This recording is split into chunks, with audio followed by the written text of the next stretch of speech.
So, Margaret, thank you very much for being available for our interview and friendly, professional, collegial talk about your research and your experiences.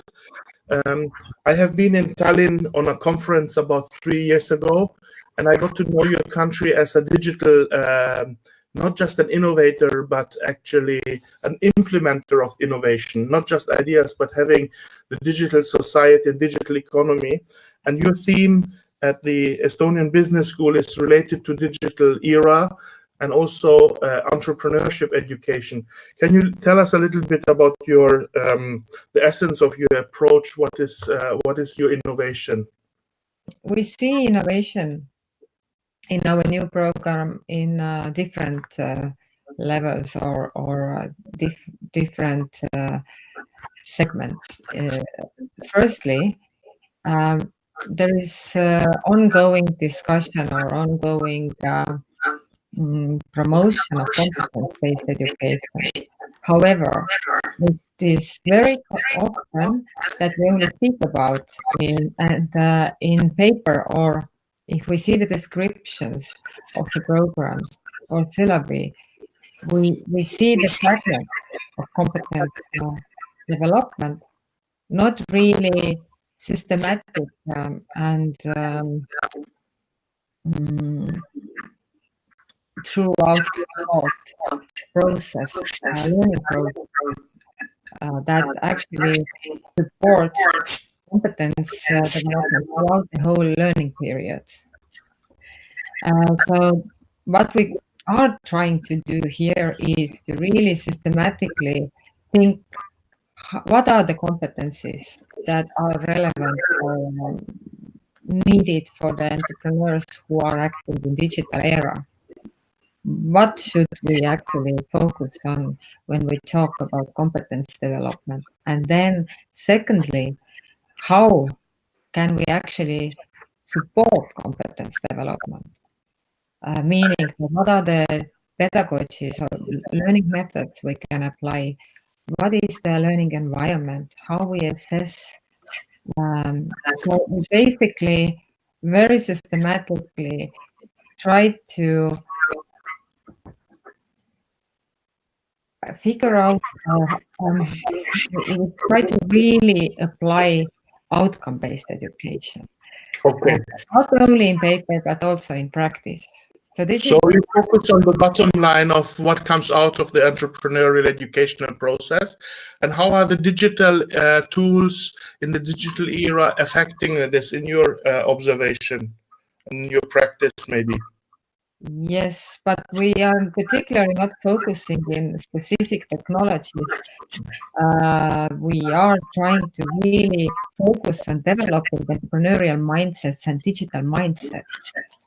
And of course, in the process, we are using all the technology, but it's not really focusing on getting introduced or getting acquainted with technology. So we are oriented towards action. We want our students to be able to design new things, to use this technology effectively and solve problems with those technologies that are at hand. Thank you. The process, that on the one hand there is a process-based model. Can you tell a little bit more about this? And also you emphasize you have strong interest in storytelling, which is part of this, but still different than the two for your digital era and entrepreneurial education. Yes, well, this is like overall philosophy as a starting point of our curriculum development to apply the storytelling approach. And we see the storytelling as a powerful method or tool to explain complex matters. And we see that it can be used in different levels and in various ways. But for us, it means that we explain the story of a business, new business, or an entrepreneur, how the story of starting the business until the entrepreneur either goes whatever they do. But I mean, the base of our story is actually entrepreneurial journey, and that helps us both. It helps us to make this learning journey very visible to our students and other stakeholders on one hand, and it helps us also to find and identify those milestones that are important in terms of competence development and assessment and evaluation. So we use story to make it explicit what we are doing and what students are expected to do and learn, and then we use process to actually implement this story. Yes. And the process is that we are using for this story is entrepreneurial learning journey, or a story of an entrepreneur and a business, new business. Complementary. These both concepts are complementary concepts rather than just standing alone. Or yes, they overlap sort of. They help out each other. You know, they have their own role in this our story. entrepreneurial educational story, which is this wine company you manage in Fligby, you go through the process. Both technically, but also you begin the wine period at the beginning of the year, and you finish at the end of the year, which is the harvesting. But using digital technology, it is possible to revisit during the play the story for the second and the third time. And we have discovered that there is actually huge learning in revisiting the same story, technically made available with the digital process, for the second time, and participants say that the second time they got deeper in the understanding of it. So I think this is very interesting for us as pedagogists, that instead of having a simple story, which is, say, a case study or a company visit or project, which is a one-off story, with the digital tool, it is possible to go deeper into the same story, and we actually can cut this old philosophical thinking, how often can you step into the same river? Well, it seems to be possible in the virtual world to step again into the same river and experience a different route for that. And it's very interesting that you see this also complementarity, the storyline and the process. Now, we both are also practicing teachers and part of an educational community. What are the difficulties you're experiencing from your stakeholders in the institution, in the universities, of adopting the changes which you have proposed? How does it impact the universities? There are many ways that this kind of approach, or applying this kind of new curriculum development design, brings onto the table. Well, firstly, to start with the program itself, it is difficult concept at first to explain what is the difference, how we do things differently, and what it means that we do these things differently. And we have learned a lot throughout explaining to different stakeholders also about ourselves and how we can make this story better. So selling, basically, to wrap this up, we have to sell this in every step and every way we can throughout the whole development process. So the challenge here, what I'm telling is, you need to be a really good salesman for your own thing. You probably understand what I mean with your Flickr game as well. And secondly, since we do things very differently here, it also changes a lot how we practical things, administrative things, how the workload is calculated, how we get back to this calculation principles. We basically turn the process, organizational process, upside down, and this causes confusion, or people. You know, in many universities, people are used to do things the way they have done things, and the change is inconvenient. Fortunately, our university is rather small and private and very driven to the change by the change, or we are actually trying to change and want to change and respond to business environment's needs. So people are more welcome than usually they would be in universities. So we are lucky in that sense. So it's interesting to see that this blended learning approach, which we hear more and more across, is first phase is with the students to make them understand that this is different type of learning than they have seen from elder students. They don't like that old thing. They want to have a new style. But then when we start to implement it, we run into the institutional barriers also with blended learning. Maybe for the coming a little bit for the next question, can you give us a blended learning approach from your from Estonian Business School, your institution?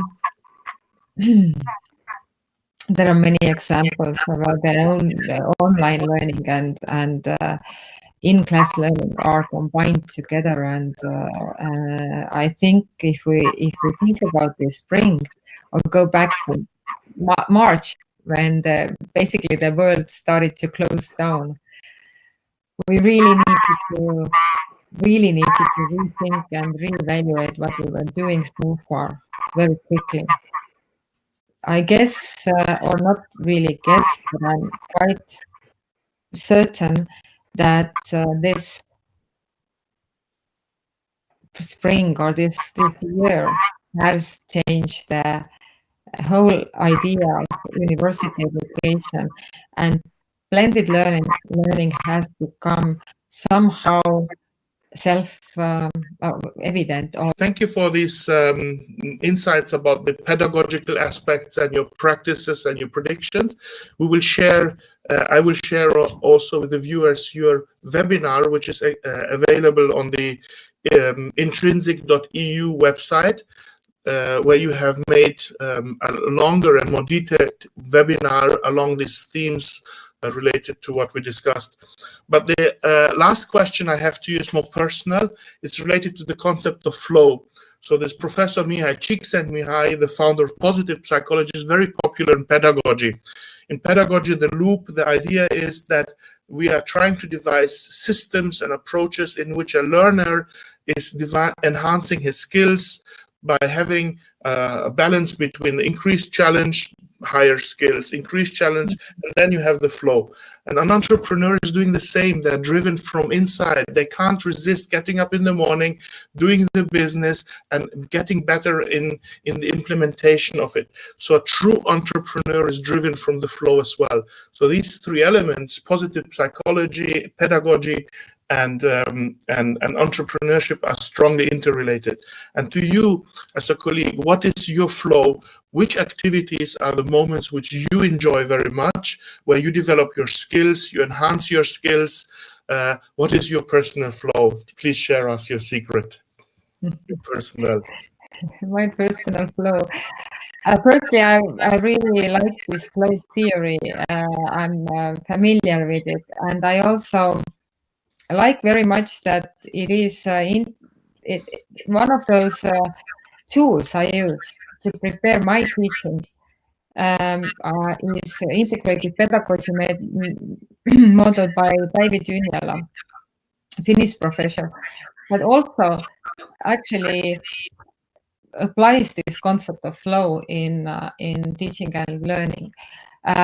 However, to answer your question, my personal flow firstly probably comes from the fact that I really like what I'm doing. I have passion and belief that I think that I have passion for learning. So that really is helpful, especially in the times of challenges. And I guess seeing every obstacle or challenge as a opportunity, this is something I have learned from entrepreneurial learning, helps me a lot.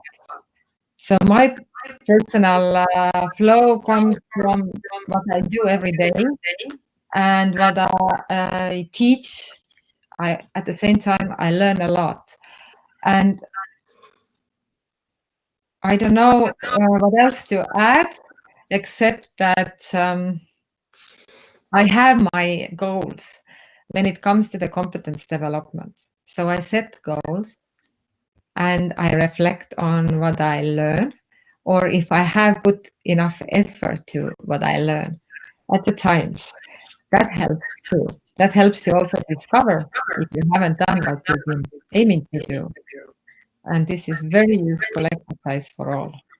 Yes, thank you very much. I think you summarized for our viewers very well the essence of what is needed for getting into flow. The flow is an alternative word, is meaningful life, meaningful activities, and the passion you spoke about teaching is clearly something which is meaningful for you. The first thing is we need to have a goal, a direction in which you want to strive.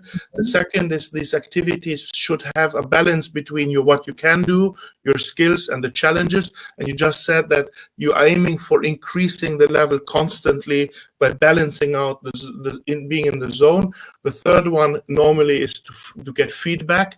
And being a pedagogist, we have a very beautiful profession.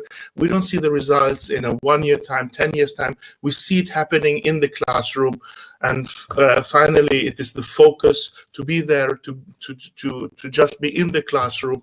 And as pedagogists, very often we have this holy statement that I can't come to the meeting, I have to teach. So our boundaries are there, set in the classroom, and flow can appear there. Okay.